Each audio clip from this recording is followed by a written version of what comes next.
आदरणीय मित्रहरू सबैलाई नमस्कार। मैले विभिन्न भिडियो मार्फत ड्राइभिङ स्किल अथवा चाहिँ सवारी साधन चलाउँदाखेरि गर्नुपर्ने व्यवहारलाई मैले भिडियो मार्फत प्रस्तुत गर्दै आइरहेको छु। यो ड्राइभिङ स्किल सम्बन्धी अथवा चाहिँ सडक प्रयोग गर्दाखेरि कुनै जानकारी अथवा ड्राइभिङको विषयमा ड्राइभिङ गर्ने बेलामा हामीले गाडीले दिएको इन्डिकेटर अथवा सूचना भनौँ, यसलाई हामीले कसरी पहिचान गरेर अगाडि बढ्न सक्छौँ भन्ने विषयमा यस्तै भिडियो तपाईलाई जानकारीको लागि म ल्याउने गर्दछु।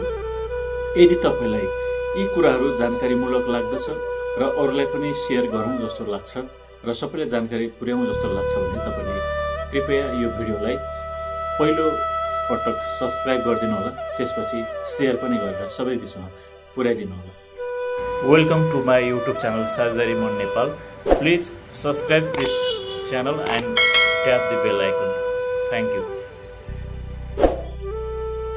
आज पनि मैले यस भिडियो मार्फत ड्राइभिङ गर्दाखेरि हामीले प्रयोग गर्ने कुनै एउटा इन्डिकेटरको बारेमा कुरा गर्न गइरहेको छु। आजको विषय छ ब्याकलाइटको बारेमा। सवारी साधन ब्याक गर्दाखेरि बल्ने बत्ती र त्यसको जानकारी र त्यसको प्रयोग र त्यो लाइट देखेर हामी आम अन्य सवारी चालकहरूले प्रयोग गर्ने विधिलाई मैले यसमा ल्याउन खोजेको छु।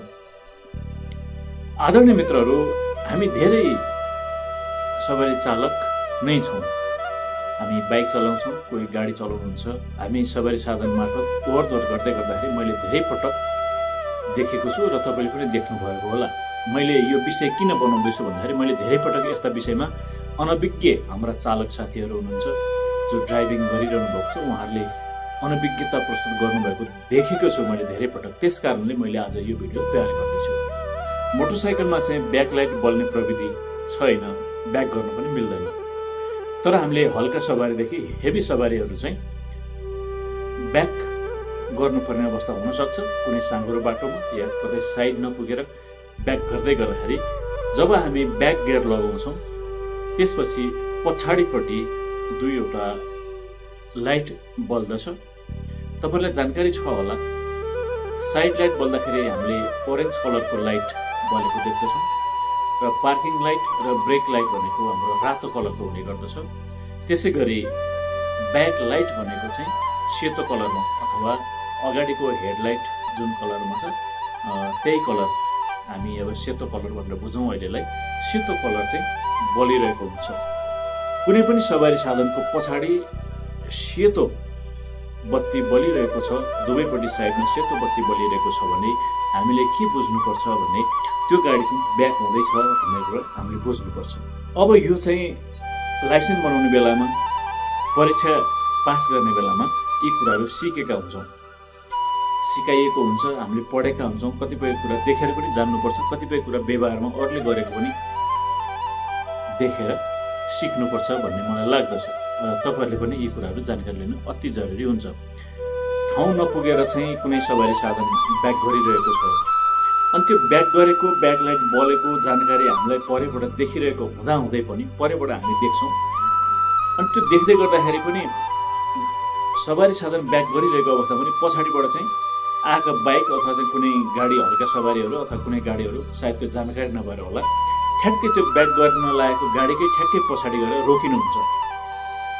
रोकिसके पछाडि अनि फेरि सिसा खोलेर अथवा झ्यालबाट चाहिँ तपाईँ अगाडि आउनुहोस् भनेर हातले इसारा गरी बोलाउनु पर्ने अवस्था हुन्छ, ताकि पछाडि बस्ने स्वयं बाइक चालक होस् या हल्का सवारी चालक होस् या चाहिँ हेभी सवारी चालक जोसुकै भए पनि हामीले के याद गर्नुपर्छ भने कुनै सवारी साधनको पछाडिको लाइट सेतो बलिरहेछ, हल्का ब्याक गुडी पनि रहेछ अथवा गुडेको छैन भने पनि सेतो लाइट दुईटा बलिरहेको छ भने त्यो गाडी चाहिँ ब्याक हुन लागेको छ भन्ने कुरा हामीले बुझ्न जरुरी हुन्छ। र त्यो लाइट बलिसके पछाडि हामी अलिक परै रोकिनुपर्ने हुन्छ, रोकिनु पनि पर्छ। तर धेरै चालक मित्रहरू ब्याकलाइट बल्दा पनि त्यही सवारी साधनको ठ्याक्कै पछाडि गएर बसिरहेको देखिन्छ। त्यो चाहिँ चालक मित्रहरूको नबुझाइको कारणले गर्दा हो भन्ने मलाई लाग्दछ। आदरणीय सम्पूर्ण मित्रहरू, तपाईँ हामी चालक नै छौँ, हामी बाइक चलाउँछौँ। कोही साथीहरू हल्का सवारी साधन चलाउनुहुन्छ होला, कोही हेभी सवारी साधन चलाउनुहुन्छ होला, या तपाईँ साइकलै चलाउनुहुन्छ या पैदल यात्रै गर्नुहुन्छ भने पनि हामीले के बुझ्नुपर्छ भन्दाखेरि कुनै पनि सवारी साधनको पछाडिपट्टि सेतो बत्ती बलिरहेको छ भने त्यो सवारी साधन ब्याक हुँदैछ भन्ने कुरा हामीले जानकारी लिनु अति जरुरी हुन्छ। मैले धेरै पटक चाहिँ देखेको कुरा के हो भने सवारी साधनको ब्याकलाइट बल्दै गर्दाखेरि पनि धेरै पछाडिका सवारी साधनका चालकहरू सिधै गाडी छेउमै गएर रोकेर बस्दिने, त्यसलाई चाहिँ अवरोध गरिदिने बाटोहरू मैले धेरै देखेको छु। त्यसकारण आदरणीय सम्पूर्ण चालक मित्रहरूलाई म अनुरोध गर्दछु, ब्याकलाइट सम्पूर्ण चालक मित्रहरू या हामी पैदल यात्रीहरू जोसुकैलाई पनि यो जानकारी हुन अति जरुरी छ। जब गाडीको ब्याकलाइट अथवा त्यो सेतो बत्ती दुवै बलेको छ भने यो गाडी ब्याक हुन लागेको छ भनेर हामी सतर्क हुन जरुरी छ। सम्पूर्ण चालकहरूले पनि यो बुझ्नु पर्यो। कोही अब भर्खर नयाँ पास गरेर आउनुभएको हुनसक्छ, जानकारी नहुन सक्छ।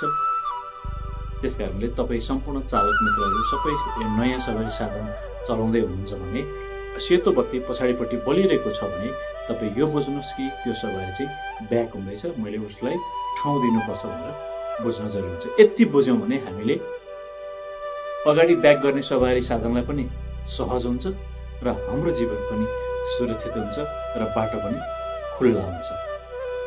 सम्पूर्ण मित्रहरूलाई यो भिडियो कस्तो लाग्यो होला? यदि राम्रो लागेमा सन्देशमूलक छ भन्ने तपाईँलाई लाग्यो भने कृपया आफ्नो वालमा सेयर गर्नुहोला, कुनै पनि सोसियल मिडियामा सेयर गर्न सक्नुहुन्छ।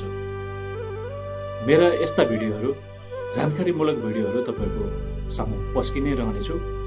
आजलाई यही भिडियो मार्फत तपाईँहरूलाई जानकारी दिएको छु।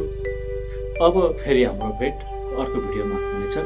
सबैलाई धन्यवाद, नमस्कार।